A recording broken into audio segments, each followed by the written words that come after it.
So welcome back, Sagittarius. Here we are. We're coming out of the darkness and we are reorientating to our vision, to the light. Every sign follows another sign that it's antidote for. So with Scorpio, we've just been through this really heavy process of dealing with our subconscious. Whether we've known about it or not, we have been feeling angry, we have been feeling like we want to go into a fight, we have been wanting to blame, we have been being triggered all over the place over the last little bit of time. And in some cases that can create a kind of collective sense of anger and of wanting to fight.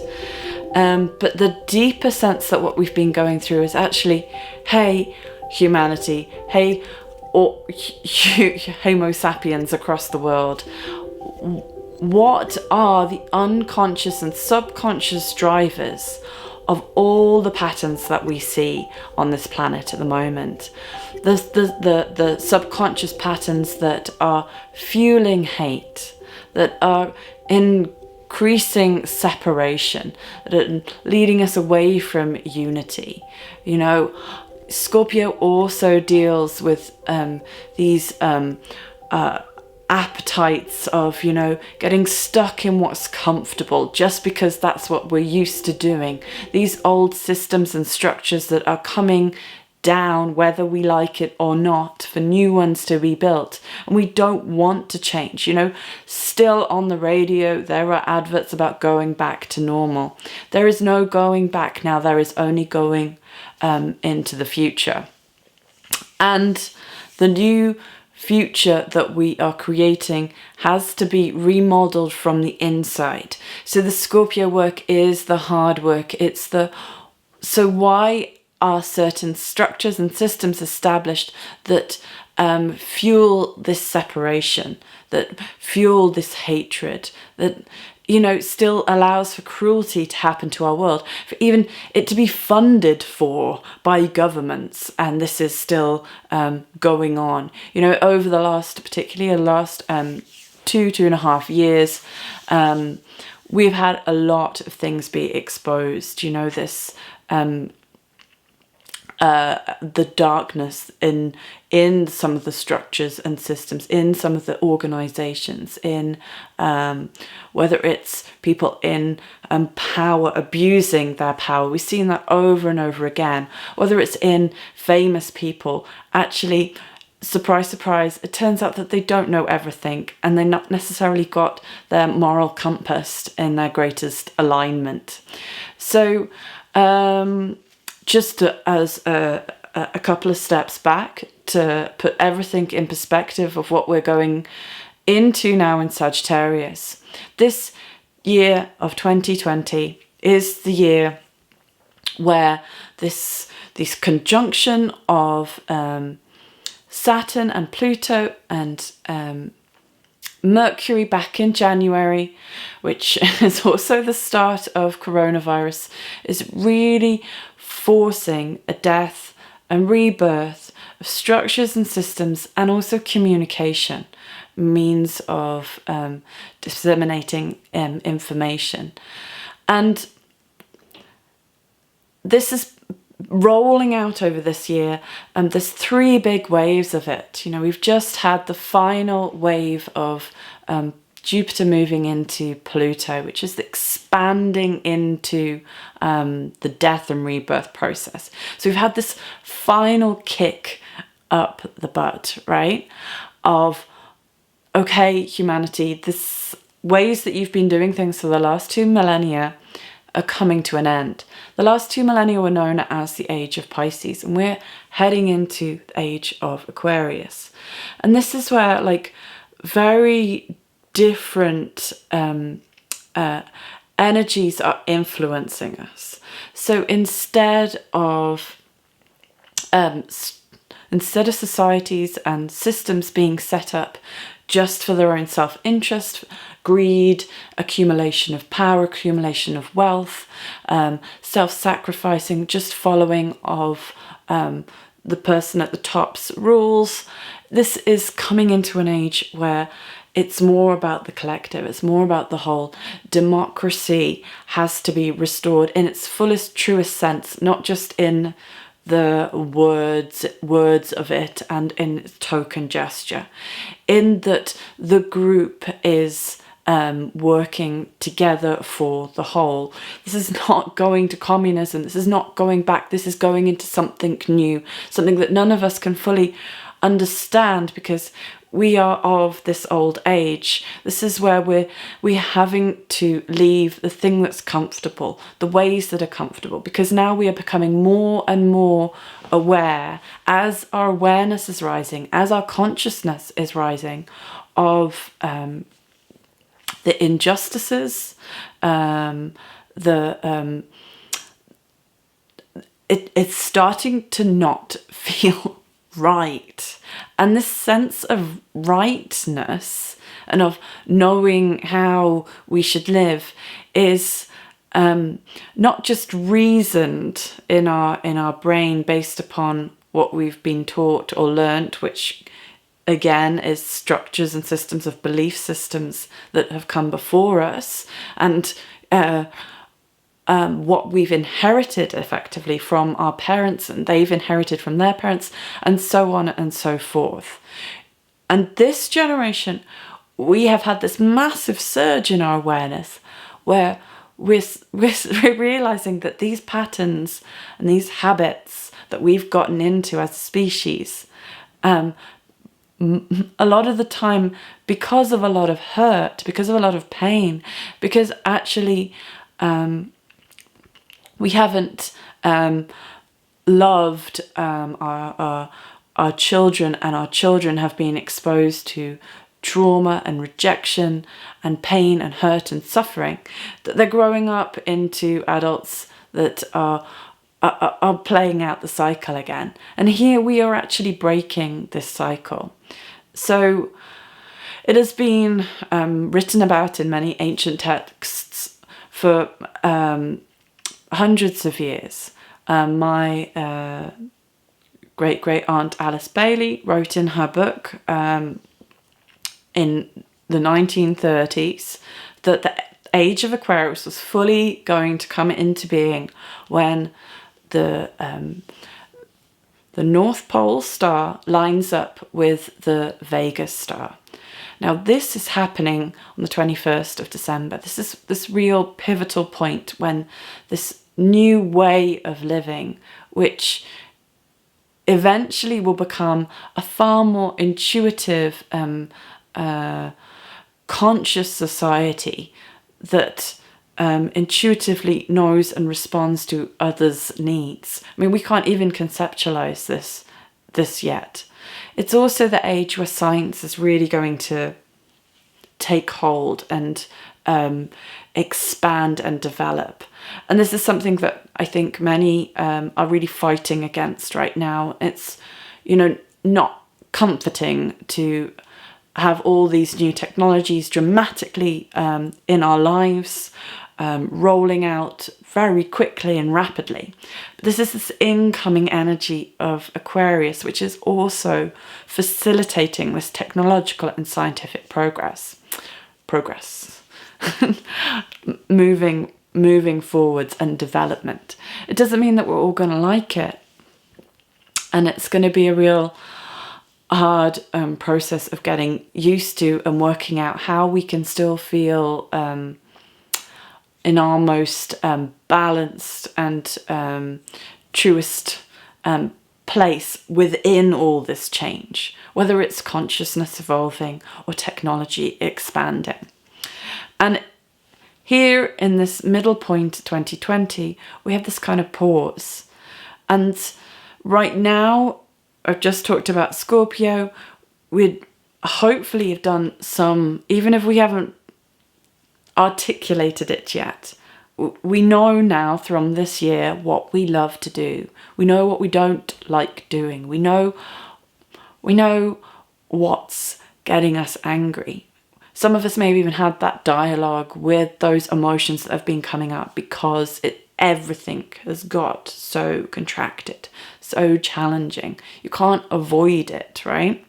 So if we're getting angry all the time, why are we getting angry? If we're full of fear all the time, why are we feeling fearful? And we start to learn and understand about ourselves and who we really are. We allow the masks and the armor that we put up so that people can think well of us, think that we look good, sound good, we're intelligent and funny. We tick all these boxes that we think other people want us to be. Equally, we can put our armor up, our masks up, because we're so fearful of being hurt. We don't want to really fully be intimate with any other person, because letting someone in means that we have to see some of the stuff about ourselves that we don't really like. We have to see stuff about other people that we don't like as well. And so this armor is starting to crumble. These masks, we're being invited to remove them, take off the armor. Because when we're carrying this load, when we're wearing our masks so that the world can't see us and we can't see the world, we're actually inhibiting our ability to see. It's like we've cloaked ourselves a little bit. And so in Sagittarius, we're taking everything off. And like, you know, the symbol of Sagittarius is the archer, and it's the arrow that's flying high, right? And it's flying towards the center of sun, and it knows exactly where it's going. And it's lifting us out of this murky quagmire of emotions and gunk and subconscious smelly stuff, right? So Sagittarius is lifting us up, and it is reorientating us to the light, to the truth, to where we are going next. So this is what's influencing us over this whole season when the sun is in Sagittarius. And we have this full moon and a lunar eclipse, where the moon itself is in the opposite sign of Sagittarius.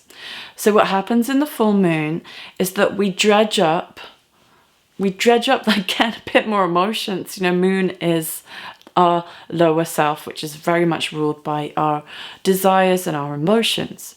So when we think about Sagittarius as a personality and a soul, so this is the kind of subtle differential between more esoteric astrology and exoteric astrology. When we think about it in an esoteric point of view, we're talking about the soul and how the energies of the zodiac affect our soul and affect that and affect our personality and the interaction between the two. So we have Sagittarius as a personality is like charismatic, is the storyteller. It's good with words. It's really good at drawing people in. Ruled by Jupiter, you know, expansive, is joyful, is positive, optimistic, looks to the future. Is not het up about what's gone on in the past. It's just always looking at the future. And it's blind spots sometimes, and you will know some Sagittarius who get very focused on one thing, and they can't see any other options at all. So Sagittarius full moon, we can quite often see sometimes the personality side of Sagittarius being brought up to the surface. So we get fixated on one thing, obsessive. Equally, it can lead us to want to travel, want to go, want to get away. Okay, this is kind of escapism feeling. But Sagittarius in its soul is ruled by the earth. Sagittarius is like the ultimate captain planet, right? You know, it's just going to save the world, the earth. It's going to, he or she is going to manifest it, manifest that reality on our planet. It's a real manifester of a vision. It's so potent, can see it and can create it and can improve the earth. The environment is very key for Sagittarius's soul, you know. People who have Sagittarius rising have a lot of this soul quality coming through. Equally, sun sign, it's the same thing. You still have this dichotomy of the personality and the soul kind of having this interaction. Sagittarius, overall, you know, one-pointed, fixing on one goal. But does it get stuck there? Or can we look towards the next goal? And that's really key in Sagittarius's learning and in Sagittarius season. Are we just fixing on the one goal? You know, is it the same goal that we'd set in, you know, a decade ago? Is it the same goal we set before we had children? Is it the same goal that we set before we broke our hip? I don't know. You know, we have to keep updating ourselves and who we are, where we are. The ego doesn't like change.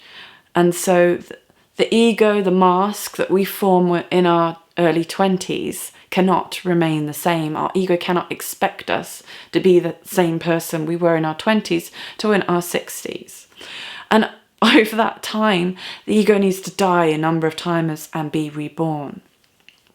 So Sagittarius, in its effect, is continuously evolving. It doesn't get fixed. Only when it's kind of imbalanced does it get fixed and one-pointed. And some of you will have had Sagittarius partners, and they can be really... you just feel like you're the only person in the room when you have a Sagittarius partner. You are everything. But unfortunately, then when they see the next goal, the next partner, they move on quickly, and all of a sudden you are nothing, right? So this is personality, it is not soul. Soul doesn't care about how many partners you've had, whether you're currently with someone or not. The soul is always united in love with all individuals. So then we have Gemini. And Gemini, as a personality, is very interested in the thinking, the rational brain. And in contrast to Sagittarius is intuitive, just like seeing the goal, going for it. Geminis will think about things like forever. And I know because I am a Gemini and I have Sagittarius rising. So I have this whole thing going on. It's like the thinking brain wants to analyze every single option there is out there to work it out, to see which could be better or worse. It's this part of us which wants to think about things, wants to relate one thing to another. Gemini is all about connections, about, okay, so if I do this, what effects does it have? How does it relate to something else? Okay, so then that happens. So what does that do to that? How does it relate? So on a soul level, on a personality level, it's ruled by Mercury, you know, very much thinking, talking, reasoning, teaching, learning, absorbing new information, teaching, communicating, networking, linking things up, air sign, it's busy in the head, right? And you know, and then on its soul level, Gemini is ruled by Venus, and is really about love, like that which unites us through our etheric system. You know, our physical reality, you know, the thing we focus on is only here because of our our vibration, our wavelength. You know, every atom has a wave and a form. And this is the principle of Gemini. This is our duality. This is our vibratory and our atomic formness. And our form isn't just our atoms physically, it's also our emotions, it's also our thoughts. So our thoughts are forms, our emotions are forms, and our physical body is a form. And all these three forms are effectively created from our etheric system. So it's this communication between the two, and how we blueprint in any new idea. You know, it's the third sign of the zodiac. So, you know, when we've seeded and we understand an idea, that gets to a point when we have to blueprint it, we have to plan it, we have to work it through, we have to create its thoughts, create the desire to create it, and ultimately set it in motion. So it's busy, it's doing, it's thinking about all the nitty gritty, the little things that's going to actually ultimately help to drive something forwards. So the full moon is going to bring up the personality side, the lower side of those two signs.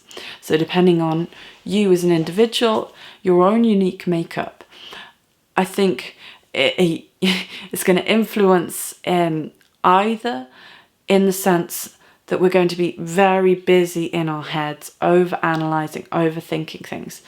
Whether it is as simple as not being able to make a decision on what Christmas presents to buy people, you know, overthinking things and not actually being able to just do. And equally, this busyness of the thinking mind is going to interrupt this connection to our intuition. So the busyness of our mind over this full moon is really key to calm, to meditate, to breathe, to take some space, to consciously walk, and to start a dialogue with your own individual soul. As in, sometimes you can just ask, when you're in a really clear place, when you're in meditation, sometimes, you know, when it works out, we can find that clear channel to our intuition to just ask, whether it's where am I going from here, whether it's what Christmas present to buy, whether it is why am I here in this body on this planet right now. So this busyness is one aspect, and the other is this one-pointedness of the Sagittarius, again fixing on one idea that we've had for so long. And can we break down, carry on the work from Scorpio, break down those armor plates, those fixed, rigid ideas which are created from the emotional baggage that we carry, our subconscious matter that we haven't transformed or done anything with. We just carry it around because we don't have time to deal with it because we're so busy. And for me, I really think that's possibly the biggest lesson of 2020 is we all just need to slow down. And the slowing down process is so hard and so challenging because we feel how we feel, and that's uncomfortable because we can't always feel joy. The only way we can feel the joy and the happiness and peace even is by recognizing the anger, by recognizing the fear, by seeing the shame and the guilt and all the other stuff that we've inherited from our parents and they from them. And for generations and generations, we've inherited this stuff. And this is our time to slow down and heal.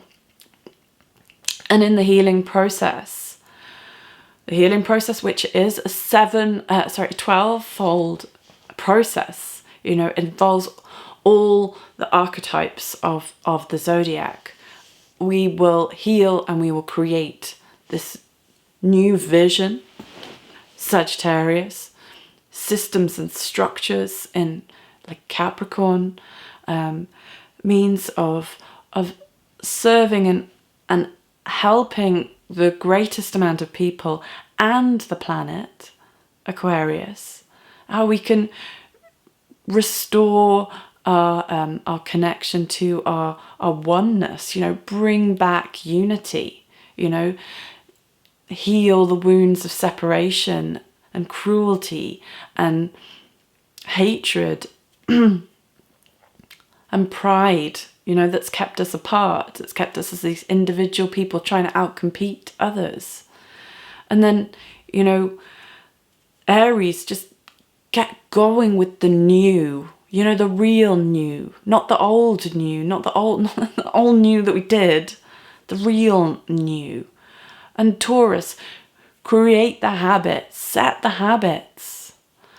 Gemini, network, link with the people, communicate, learn the new things that we need to learn, and then make home in it. Cancer, you know, really establish the feeling of home that we want in our own lives as individuals, in our relationships, and as a society. And then Leo, it's about just shining it, being it, living it, just being who you are. The real you, not the armoured you, not the you that you think other people need to be, want you to be. And then Virgo, yeah, we may not have done it perfectly. We improve, we get better. We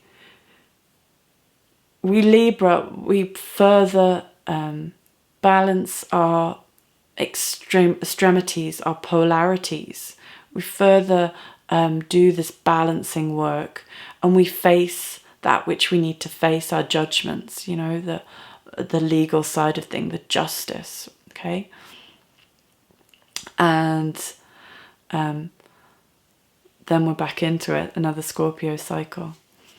So this is the zodiacal cycle of evolution, of healing and of growth. But right now it's so potent. So Sagittarius season is going to leave us into this conjunction, the Vega star, the North Pole star, and along with Jupiter and Saturn in Aquarius. This is the real start of the new world. So right now, it's more important than ever to really be mindful of anything you get intuitively over this phase. To consciously work on those things that are distracting you, that are taking you away from your center, taking you into the busy mind, overthinking things. When can I not make a decision? When am I obsessing and fixating? When am I talking too much? You know, a big lesson of Sagittarius is just silence. It's just be quiet and listen. Geez, it's a big one, hey? Just keep talking, because then I don't have to listen, you know? And listening is what we all need to be doing right now. Listening to ourselves, listening to each other, listening to people on the other sides, whatever side we're on, and understanding. So we're gonna do a meditation for this full moon. Get yourself all comfortable, and then we can begin. So sitting up with your spine nice and tall, just roll your shoulders for a moment. And we're gonna move our chin up and down. I'll move the jaw, or the stuff you're not saying, okay? Anger, not judging. The ears to the side, one side, the other side.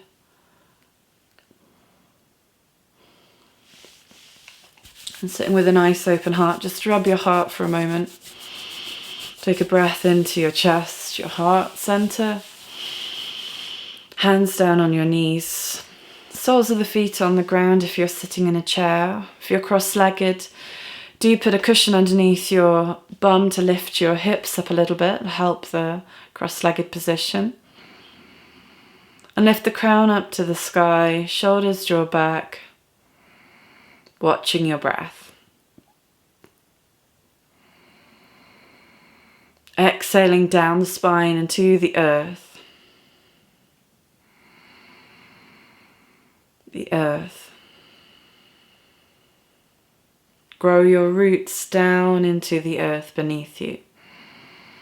Feel fully connected to this being that we live on.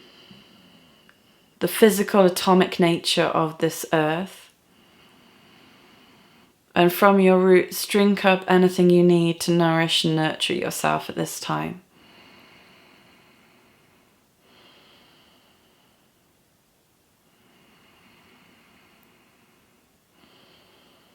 Extend your roots a little deeper.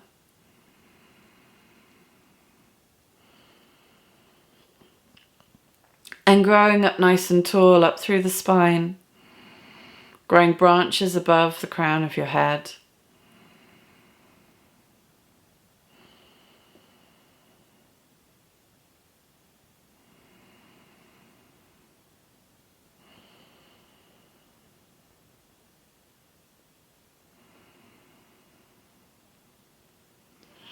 Feeling the connection to the spaces between the atoms,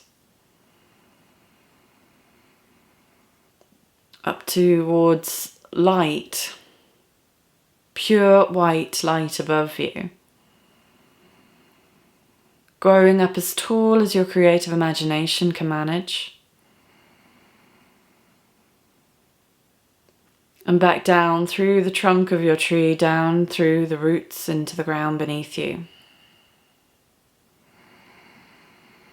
And taking your breath through this tree-like structure that you've created in your mind's eye.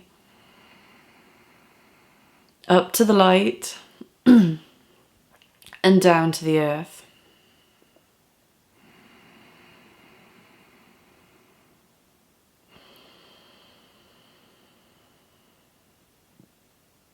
Fully exhale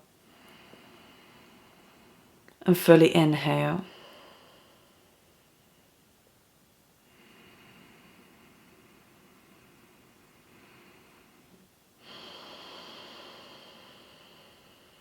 Rubbing your hands, placing left hand, right hand on your heart. Breathing into your heart center, into your chest.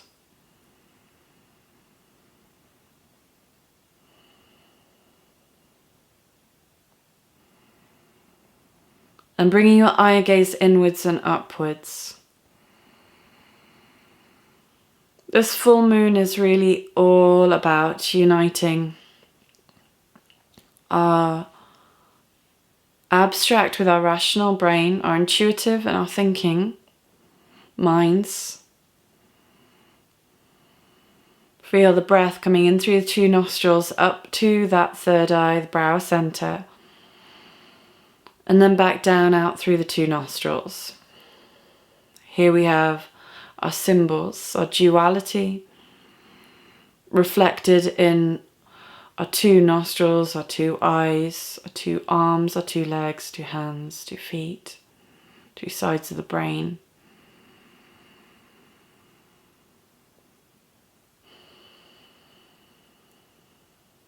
And here, the brow center, we're creating this one third eye, this all-seeing eye. Keeping this concentrated focus on this third eye.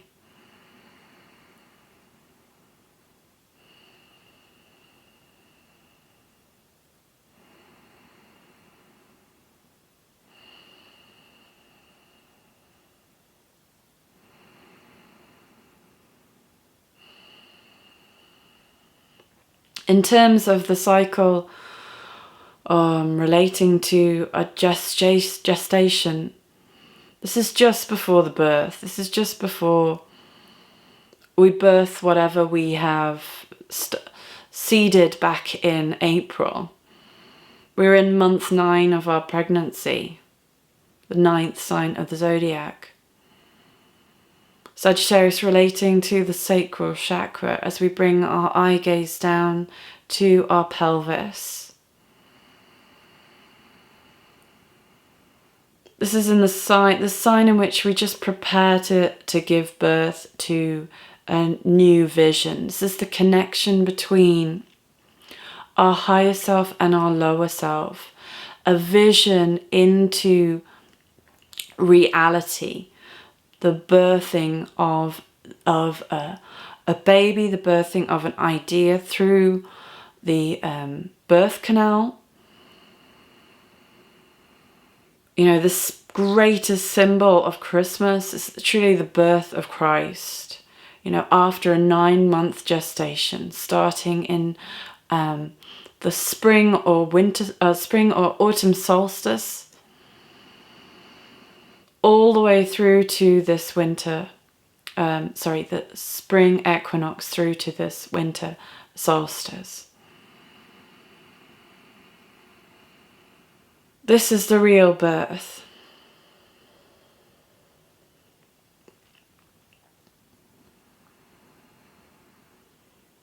And from your third eye to your sacral region, to your pelvis, bring to mind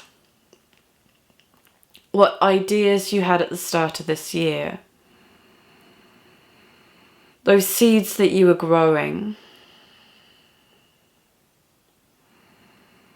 This fire that you had to start and do something new and go. This impulse to create. Where did that idea go? Where did that seed go? Did it grow?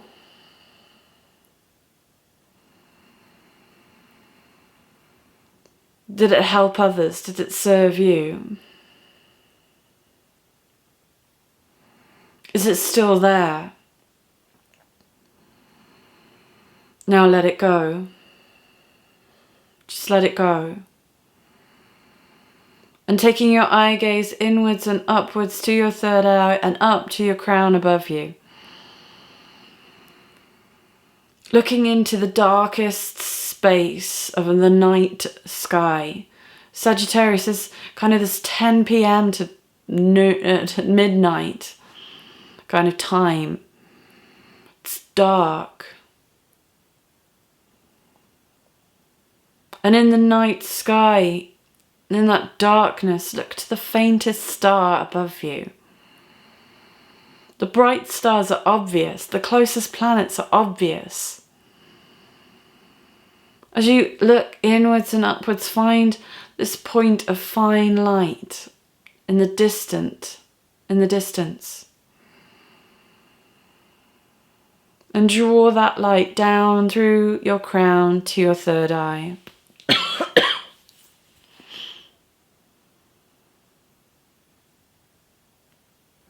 And draw that down into your heart.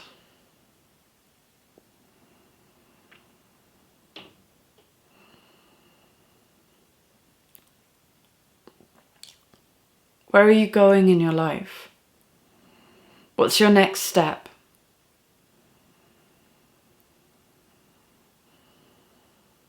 Where are you going in your relationships?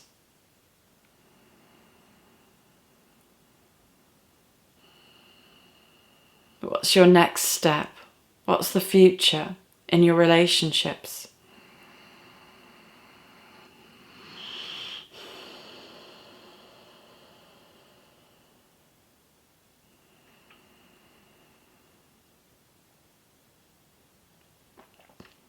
And your place and your role in your community, whatever that community is.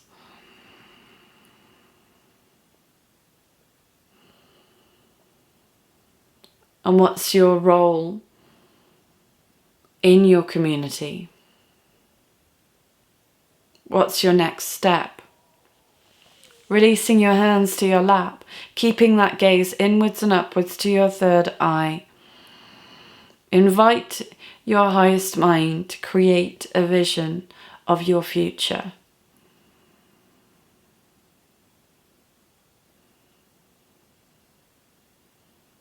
Where are you? Who are you with?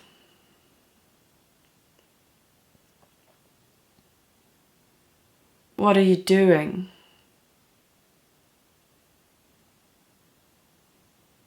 How does it feel?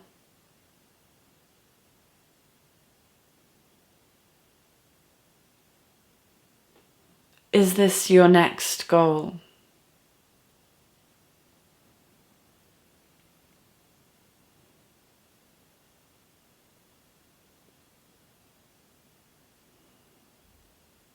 Hold the mind steady. Keep concentrating on the image you've created. Feel into it. Look around.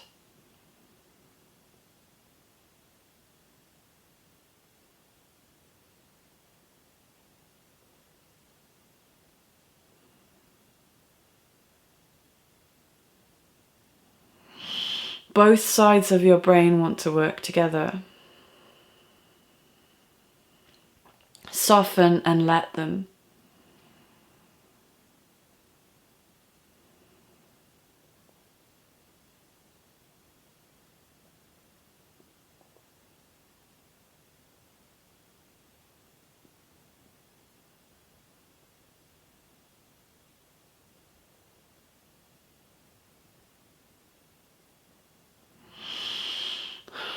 And taking your creative imagination far above your head to your own star, to your own North Star,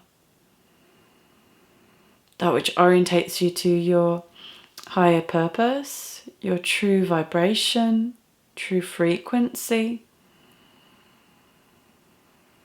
Just like hopefully this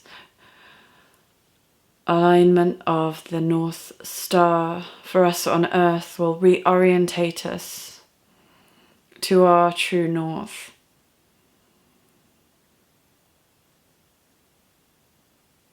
From that fine, high point of light, bring light down into your mind and out to all the other minds on this planet.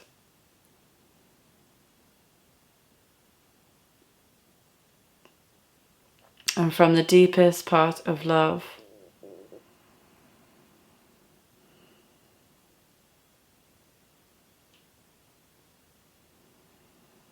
sending love out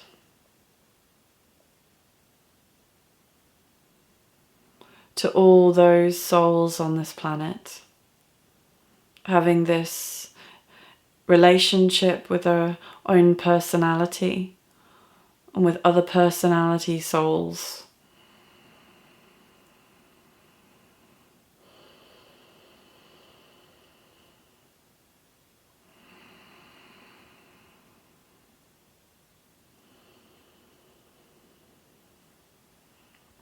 And then to your deepest part of your core, the place what your drive is.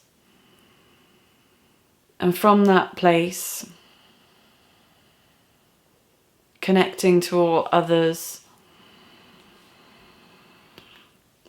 that they be connected to their deepest purpose and goodwill to others.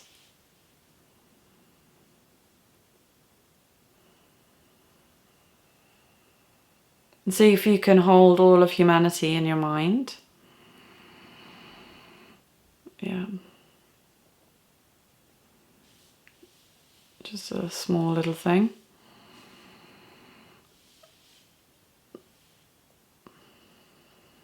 And allow humanity as a whole to soften and open to one another.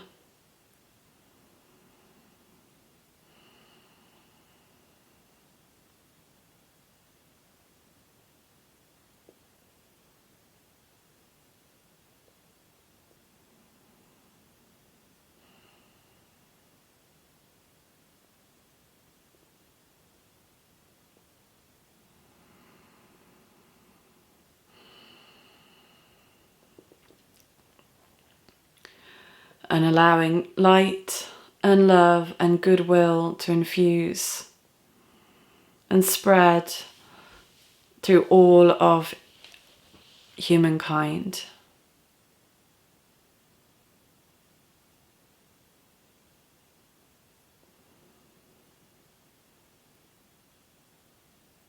Grounding through your feet. Come back to your heart. Come back to your breath. Breathing down into the ground, creating those roots again.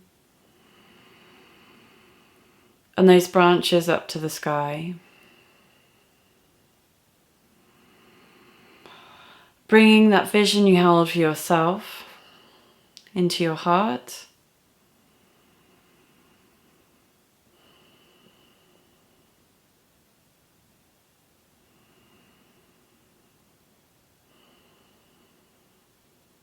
And just sitting with it for a moment. Watching your breath.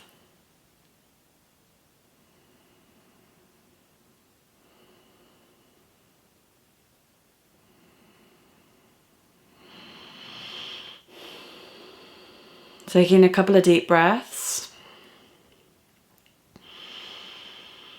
Fully exhaling. 3 ohms, either listening or just feeling its vibration.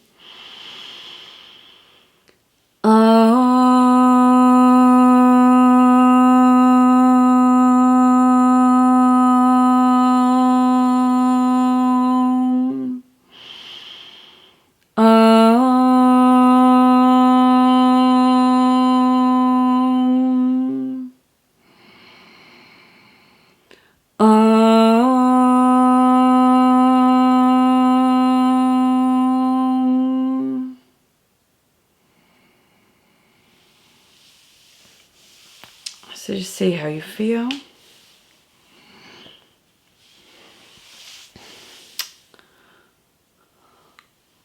So we're going to be building on that vision and the new moon. So obviously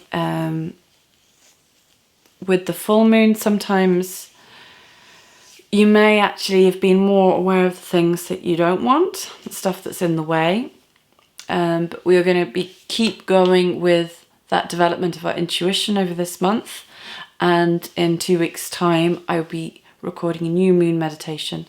And that new moon is going to be so positive for the planet as a whole.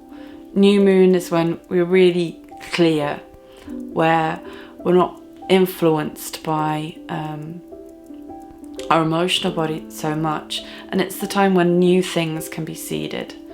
So full moon, we get a hell of a lot of insights. Sometimes we get more insights on a full moon, but we get those real crystalline starts at a new moon.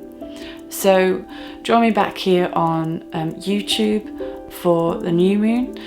Do share this video if you think anyone that you know would be interested in Sagittarius right now. It's a really exciting time to be alive and living, as hard and challenging as it is. And this next month is like the final crescendo. This is where we're like doing the groundwork for what is going to be for the next 2 millennia. So, you know, just a small task for us all on this planet.